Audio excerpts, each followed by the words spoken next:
Ya en la parte tercera nos empieza a hablar el catecismo de esta purificación final. Nuestra purificación empieza desde que estamos en esta vida. Y si no se acaba aquí, o sea, si cuando nos llegue la muerte no estamos perfectamente purificados, nos toca someternos a la purificación final, que es el purgatorio. ¿Quiénes van al purgatorio? Los que mueren en gracia, en amistad con Dios, pero imperfectamente purificados. Todavía no han alcanzado una purificación perfecta, no han sido transformados en Jesús. Aun cuando ya están seguros de su salvación, porque en el juicio particular ya el alma sabe si se salva o se condena, pero ella misma se ve sucia y es el alma misma ante la inmaculadez, la pureza de Dios, que no se atreve a acercarse a Él y ve la necesidad de sufrir después de su muerte una purificación para poder entrar en esa alegría del cielo. La Iglesia a esta purificación le llama purgatorio, que es distinta del castigo de los condenados, y ha formulado esta doctrina relativa al purgatorio en los concilios de Florencia, de Trento, y habla de ese fuego purificador apoyada en la Sagrada Escritura, que presenta el purgatorio como ese fuego purificador. Ya la primera carta a los Corintios, en el capítulo 3, el versículos 15, aquel cuya obra subsista recibirá el premio, y aquel cuya obra sea consumida sufrirá el daño. Él, sin embargo, se salvará, pero como quien pasa por el fuego. Ahí está hablando del purgatorio. La primera carta de San Pedro, primera Pedro 1:7, bendito sea Dios y Padre de nuestro Señor Jesucristo, que por su gran misericordia nos reengendró a una viva esperanza por la resurrección de Jesucristo de entre los muertos, para una herencia incorruptible, incontaminada e inmarcesible que os está reservada en los cielos. Respecto a ciertas faltas ligeras, es necesario creer que antes del juicio existe un fuego purificador, según lo que le afirma aquel que es la verdad, al decir que si alguno ha pronunciado una blasfemia contra el Espíritu Santo, esto no le será perdonado ni en este siglo ni en el futuro. En esta frase podemos entender que algunas faltas pueden ser perdonadas en este siglo, por eso Dios desde aquí empieza la purificación, pero otras en el siglo futuro. Esta enseñanza también nos llama a orar por las almas del purgatorio. Judas Macabeo habla de este sacrificio expiatorio en favor de los muertos para que quedaran liberados del pecado. Está en 2 Macabeos 12:46. Esto es la cita que más recomiendan para los hermanos separados que no hablan de que el purgatorio no existe. Obra santa y piadosa es orar por los muertos. Por eso hizo que fuesen expiados los muertos, para que fuesen absueltos de los pecados. Por eso la Iglesia ha escogido en la liturgia un día especial para celebrar la de los bienaventurados en el cielo y otro día para orar por los difuntos. En particular el sacrificio eucarístico, que es de las oraciones más perfectas, la más perfecta, para que así puedan entrar pronto a esa visión beatífica de Dios. También recomienda la aplicación de las limosnas, de las indulgencias y las obras de penitencia en favor de los difuntos. San Juan Crisóstomo dice: llevémosle socorros y hagamos su conmemoración. Si los hijos de Jod fueron purificados por el sacrificio de su padre, ¿por qué habríamos de dudar de que nuestras ofrendas por los muertos le lleven a un cierto consuelo? No dudemos, pues, en socorrer a los que han partido y en ofrecer nuestras plegarias por ellos. No olvidemos que todo eso, además de ser caridad, también se revierte en favor nuestro, porque como ellos viven en un acto de amor continuo, se complacen en aquellos que se acuerdan de ellos. Sobre el purgatorio, en los volúmenes hay mucho. Experiencias de Luisa con almas del purgatorio. Vamos a ver algunos. Les doy el mayor número de citas posibles y vemos las que alcancemos. En el volumen 3 están los capítulos 15, 50 y 110. Vamos a empezar a verlos, por lo menos el 15. Jesús le concede sucede a Luisa ir al purgatorio por su amor. Dice así: Él, queriendo ponerme a prueba, me transportó fuera de mí a las cercanías de un lugar profundo, lleno de fuego líquido y tenebroso. Daba horror y espanto el solo verlo. Jesús me dijo: aquí es el purgatorio, y en este fuego están hacinadas muchas almas. Tú irás a este lugar a sufrir para liberar aquellas almas que me agradan, y esto lo harás por amor mío. Aunque un poco temblando le dije: todo por amor vuestro estoy pronta, pero vos debéis venir conmigo, de lo contrario, si me dejáis, ya no hacéis que os encuentre, y luego me hacéis llorar muchísimo. Y le dice Jesús: si voy contigo, ¿cuál sería tu purgatorio? Aquellas penas con mi presencia para ti se cambiarían en goces y contentos. Ella sigue diciéndolo: no quiero ir sola. Vos estaréis a mis espaldas, así no os veré y me pondré a sufrir. Me dirigí a aquel fuego, lleno de densas tinieblas, él me seguía detrás. Una vez llegada allá abajo, ¿quién puede decir las penas que sufrían aquellas almas? Son ciertamente indecibles para personas vestidas de carne humana, pues visitando yo aquel fuego se iba exterminando y se disipaban las tinieblas y muchas almas salían de allí y otras quedaban aliviadas. Esto que le sucede a Luisa cuando va a ella es lo que sucede por los actos divinos. Es ese refrigerio, ese consuelo que Jesús, a través de los actos divinos hechos por las almas que viven en su voluntad, puede darle a esas almas. Infinito el bien que se hace. En el mismo volumen 3, el capítulo 50, las almas del purgatorio viven en la verdad fuera de toda posibilidad de engaño y morando en Dios. Toda su voluntad propia ha cesado. Pasé al purgatorio y, reconociendo a una amiga difunta, le pregunté acerca de varias cosas sobre mi estado, especialmente si era voluntad de Dios mi estado. Como tú te encuentras delante de la verdad y conoces con claridad, sin que puedas engañarte, puedes decirme la verdad de los hechos míos. Y ella le dijo: no temas, es voluntad de Dios tu estado. Y Jesús te quiere mucho. Ella le dice: le rogué que se dignara ver delante de la luz de la verdad si eran verdaderas o falsas, y me hiciese la caridad de venir a decírmelo sobre algunas dudas que ella tenía, y que si hacía esto, yo le en recompensa haría celebrar una misa en sufragio suyo. Ella le dijo: si quiere el Señor, si el Señor quiere, porque nosotros estamos tan inmersas en Dios que no podemos ni siquiera mover las pestañas si no tenemos el concurso de Él. Habitamos en Dios como una persona que habitara en otro cuerpo, que tanto puede pensar, hablar, mirar, obrar, caminar, cuanto le viene dado de aquel cuerpo que la circunda por fuera. Porque con nosotros no es como con vosotros, que tenéis el libre arbitrio, la propia voluntad. Para nosotros se puede decir que toda voluntad ha dejado de existir. Nuestra voluntad es solo la voluntad de Dios. De ella vivimos. En ella encontramos todo nuestro contento y ella forma todo nuestro bien y nuestra gloria. Y en el mismo volumen 103, capítulo 110, la Virgen lleva a Luisa al purgatorio para aliviar al rey de Italia en sus penas. Dice: vi a la reina que tomándome me ofrecía a él para que se aplacase. Se la ofrecía a Jesús, ¿no? En consideración a la madre aceptaba la ofrenda y parecía aplacarse un poco. Después la madre reina me dijo: ¿quieres tú ir al purgatorio a aliviar al rey Humberto I de Saboya, asesinado en Monza, de las horribles penas en que se encuentra? Y yo: madre mía, como él lo quiera. Me transportó a un lugar de suplicios atroces, todos de incesantes muertos, y allí estaba aquel desdichado que de un suplicio pasaba a otro. Parecía que por tantas almas que se habían perdido por su causa, tenía él que sufrir otras tantas muertes. Pues bien, después de haber pasado yo por varios de aquellos suplicios, él quedaba un poco aliviado. El volumen 7, página 27. Sigamos. El volumen 4,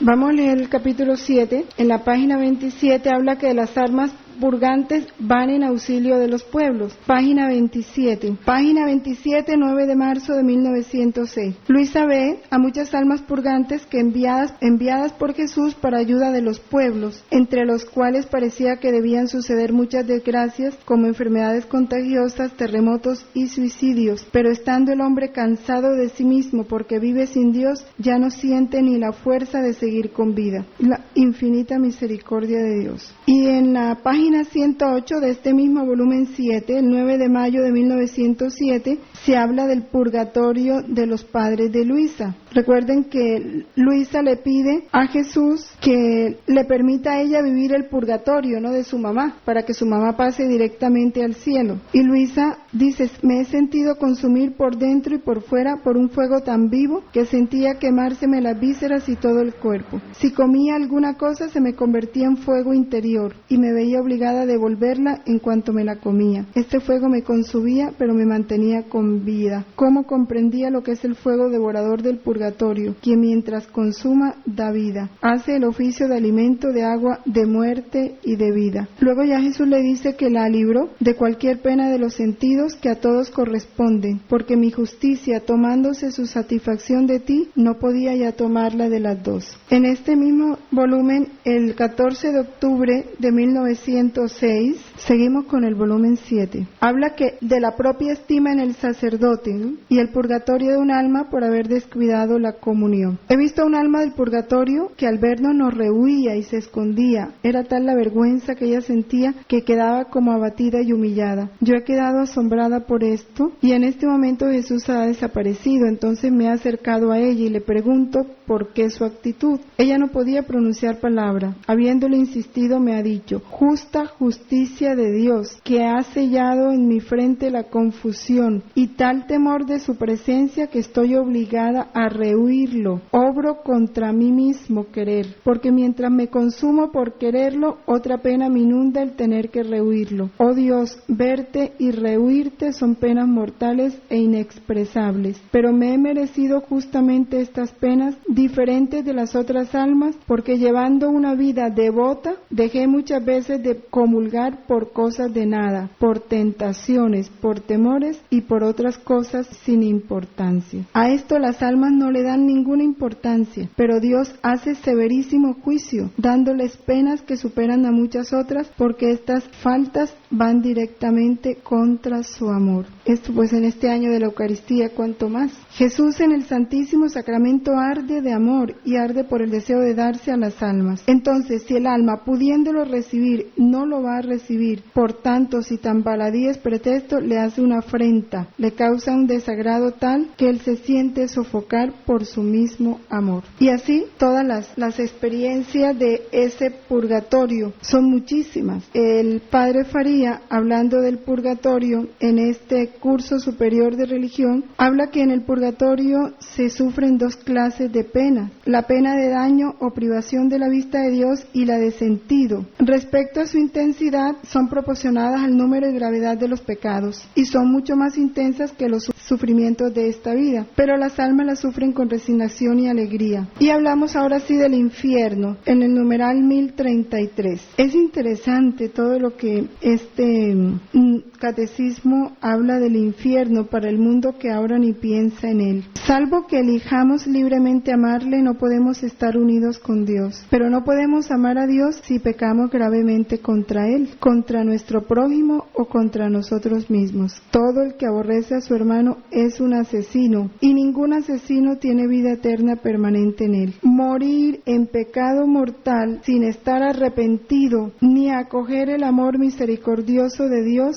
significa permanecer separado de Él para siempre por nuestra propia y libre elección. Importante eso. Al infierno nadie va obligado. Todo el que llega al infierno llega por su propia elección. Libre, ¿no? Elección propia y libre, ni siquiera condicionado. Este estado de autoexclusión definitiva de la comunión con Dios es el alma la que se excluye. Dios no la excluye. Es el alma la que se excluye de esa comunión con Dios y con los bienaventurados. Ese estado de autoexclusión de Dios es lo que se llama infierno, que como dice el Papa lo podemos empezar a vivir desde aquí. Toda persona que voluntariamente se aleja de Dios y no quiere ver nada con Dios, empieza a vivir su propio infierno, sin fuerza, desesperada, angustiada, en tinieblas, porque no tiene a Dios, pero porque quiere estar así. No es que Dios la someta a ese estado, es que el alma busca ese estado. El Evangelio habla comúnmente de la gehenna como ese fuego que no se apaga, ¿no? Reservado a los que rehúsan creer y convertirse, y donde se puede perder a la vez el alma y el cuerpo. Ya también anuncia Jesús en el Evangelio cómo los ángeles recogerán a todos esos obradores de iniquidad y lo arrojarán a ese horno ardiendo. Alejaos de mí, malditos, e id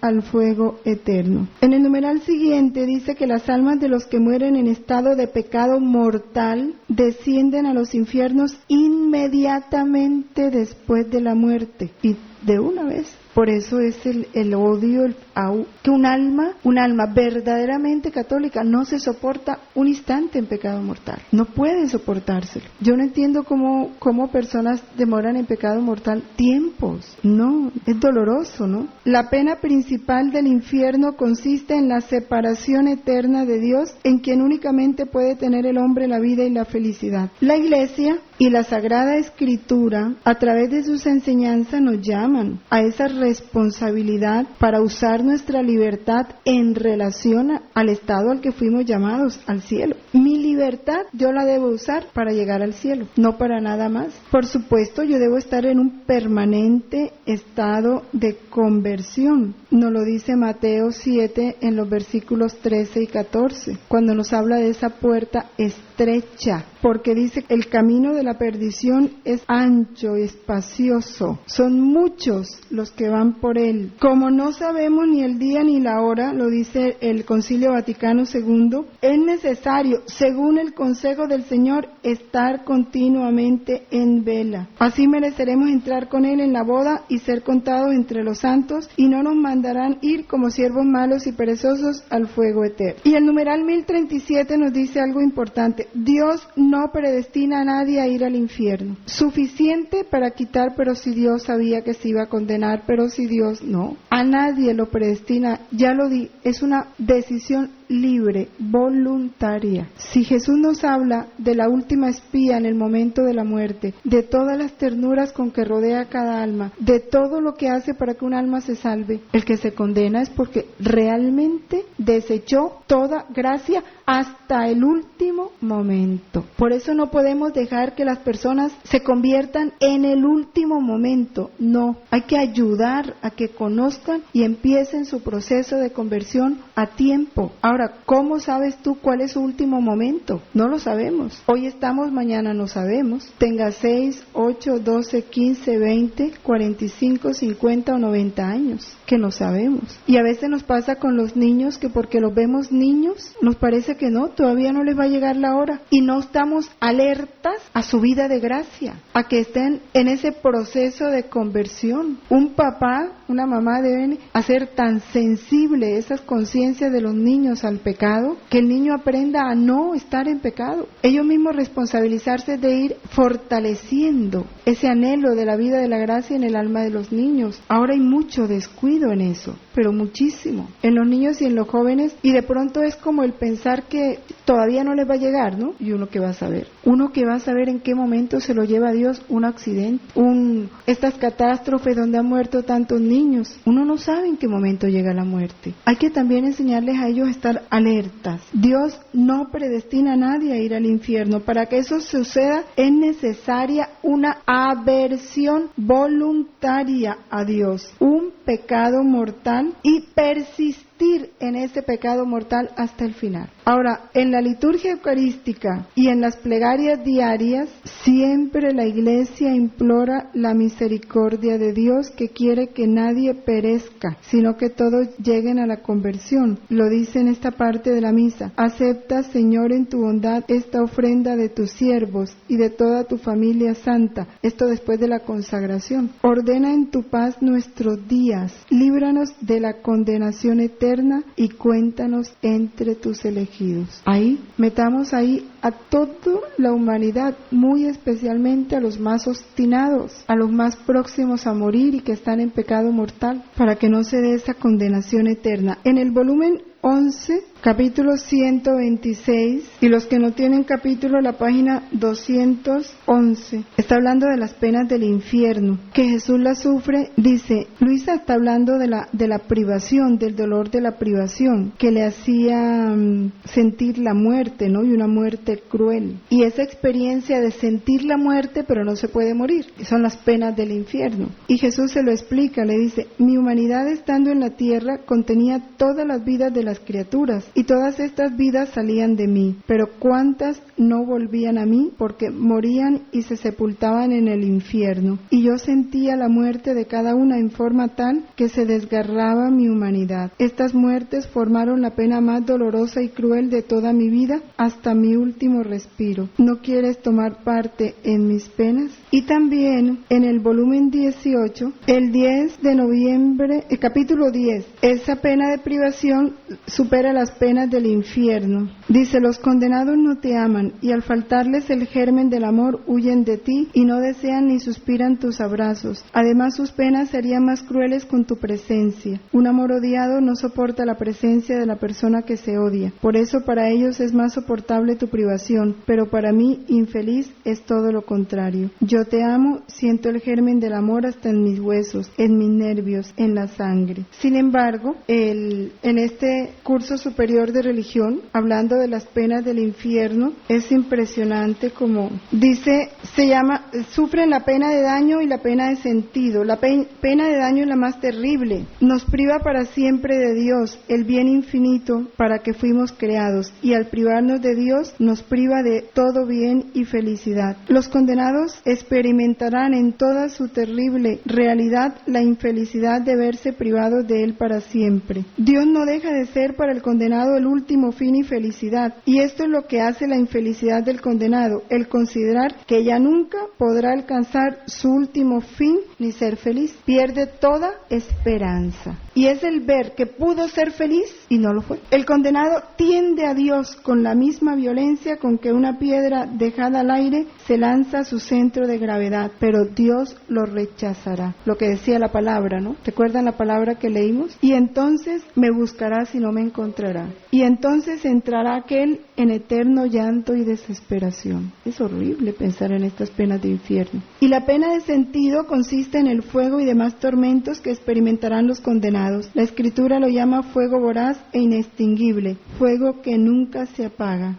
Todas las facultades tendrán en el infierno su castigo especial. El de los sentidos es el fuego, el de la inteligencia y la voluntad es la pena de daño, el castigo de la memoria es el remordimiento y el de la imaginación es la desesperación. La eternidad de las penas del infierno es dogma de fe definido por la Iglesia. La eternidad no repugna a la misericordia divina, porque si ésta es infinita, también es infinita su justicia. En el numeral 1861 del Catecismo nos habla de el pecado mortal, el peligro en que el pecado mortal nos pone. El pecado mortal es causa la exclusión del reino de Cristo y la muerte eterna del infierno, de modo que nuestra libertad tiene poder de hacer elecciones para siempre sin retorno. Sin embargo, aunque podamos juzgar que un acto es en sí una falta grave, el juicio sobre las personas debemos confiarlo a la justicia y a la misericordia de Dios. Por eso no debemos decir, así una persona haya muerto a causa de un pecado que yo considero mortal, como un suicidio, por ejemplo, ¿verdad? No puedo yo juzgar que se condenó. Debemos confiarlo a la justicia y a la misericordia de Dios. No sabemos qué pasó. El juicio final. Esa resurrección de todos los muertos tiene que ver con el artículo anterior que estudiamos, la resurrección de la carne. Todos los justos y los pecadores resucitarán. Juan 5, 28, 29 dice, la hora en que todos los que estén en los sepulcros oirán su voz, y los que hayan hecho el bien resucitarán para la vida, y los que hayan hecho el mal para la condenación. Serán congregadas delante de él todas las naciones. Pondrá las ovejas a su derecha y las cabras a su izquierda. E irán estos a un castigo eterno y los justos a una vida eterna. Ese día del juicio será puesta al desnudo definitivamente la verdad de la relación de cada hombre con Dios. El juicio final revelará hasta sus últimas consecuencias lo que cada uno haya hecho de bien o haya dejado de hacer durante su vida vida eterna. Todo el mal que hacen los malos se registra y ellos no lo saben. El día en que Dios no se callará, se volverá hacia los malos. Estas son palabras de San Agustín, que dice: si hubieras dado a mis miembros algo, eso habría subido hasta la cabeza. Cuando coloqué a mis pequeñuelos en la tierra, los constituía comisionados vuestros para llevar vuestras buenas obras a mi tesoro. Como no habéis depositado nada en sus manos, no poseéis nada en mí. Esta palabra de San Agustín nos hace meditar en toda oportunidad que Dios nos da para hacer una obra buena. Como él lo dice, ahí te mando un miembro. Si tú haces una obra buena, a través de ese miembro, esa obra buena sube a la cabeza, que es Cristo. Porque también nuestras obras buenas están contadas. Todos tenemos que realizar un número de obras y Dios nos va dando la oportunidad. Es no despreciar esas gracias. Cada oportunidad que Dios me da de hacer una obra buena, perdonar, ayudar, servir, comprender, ahí yo debo aprovechar. Del juicio final, solo el Padre conoce el día y la hora en que tendrá lugar. Solo Él decidirá su advenimiento. Solo el Padre. Entonces Él pronunciará por medio de su Hijo su palabra definitiva sobre toda la historia. Nosotros conoceremos el sentido último de toda la obra de la creación y de toda la economía de la salvación. Esto es hermoso, es lo que el Padre nos explica, ¿no? ¿Cómo será el juicio final? Comprenderemos los caminos admirables por los que su providencia habrá conducido todas las cosas a su fin último. Eso será, como dice el Padre, ahí nadie va a sentir vergüenza de lo que hizo, porque los salvados, pues ya en la gloria, saber que toda mi miseria va a hacer brillar más la gloria, la misericordia, la bondad de Dios, porque por encima de que fui egoísta, indiferente con Él, lo que haya sido, Él nunca me dejó de amar, nunca me dejó de ayudar, siempre estuvo a mi lado. Comprenderemos los caminos admirables por lo que su providencia habrá conducido todas las cosas a su fin último. El juicio final revelará que la justicia de Dios triunfa de todas las injusticias cometidas por sus criaturas. Esto es hermoso. Cualquier injusticia que la criatura cometa, la justicia de Dios triunfa por encima de esa injusticia. Por eso es que Él dice que nosotros no debemos tomar venganza de la injusticia que se haga ni con nosotros ni con ninguno. Le toca a Él, porque su justicia siempre triunfa sobre toda injusticia. Llámese injusticia, incomprensión, humillación, te excluyeron, tus hermanos se repartieron la herencia y a todos le dieron menos a ti, injusto, sí, pero sobre esa injusticia va a triunfar la justicia de Dios. No tomemos nosotros riendas ni dijéramos parte en ese juicio. Su amor es más fuerte que la muerte. El mensaje del juicio final llama a la conversión, mientras Dios da a los hombres el tiempo favorable, el tiempo de salvación. En esa vuelta Dios vendrá para ser glorificado en sus santos y admirado en todos los que hayan creído en Él. Es el tiempo de la justicia. Y este cielo nuevo y esta tierra nueva, subrayé algunos apartes, porque de esto todos conocemos, ese cielo nuevo y esa tierra nueva del reino, dice, al final de los tiempos el reino de Dios llegará a su plenitud. Importante esa frase del catecismo, numeral 1042. Y habla, la Sagrada Escritura llama cielos nuevo y tierra nueva a esta renovación misteriosa que transformará la humanidad y el mundo, hacer que todo tenga a Cristo por cabeza. Habla de un universo nuevo, donde Dios tendrá su morada entre los hombres, enjugará toda lágrima de sus ojos, no habrá muerte, ni llanto, ni grito, ni fatigas, porque el mundo viejo ha pasado. Es su voluntad divina que renovará toda la humanidad. Para el hombre esa consumación será la realización final de la unidad del género humano. Los que están unidos a Cristo formarán la comunidad de los rescatados, la ciudad santa de Dios. Ese el mundo restaurado donde Dios sea todo en todos. Es ese cielo nuevo y esa tierra nueva. En el numeral 1048 y el 1049 nos habla de ese momento de la consumación de la tierra y de la humanidad. No sabemos cuándo es. Dios ha preparado una nueva morada y una nueva tierra en la que habita la justicia y cuya bienaventuranza llenará y superará todos los deseos de paz que se levantan en los corazones de los hombres. Es la recuperación de ese orden, de ese lugar y de ese puesto perdido. Eso es. Ahora, termina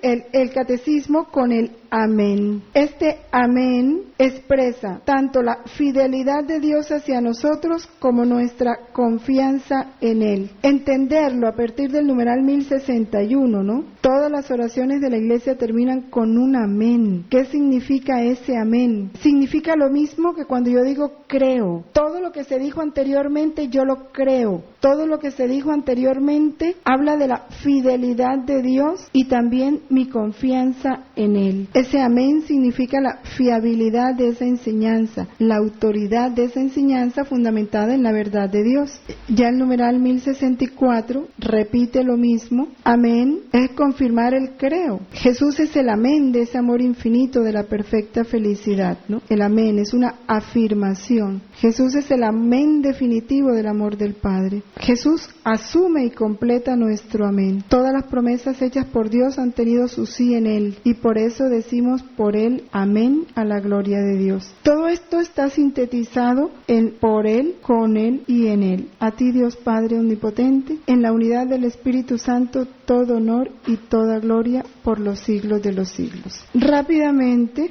daré algunas citas donde se habla de este cielo nuevo y tierra nueva. Ya ustedes en su casa el volumen 11 está el capítulo 21 y el capítulo 66. El volumen 36 están los capítulos 19 y 41.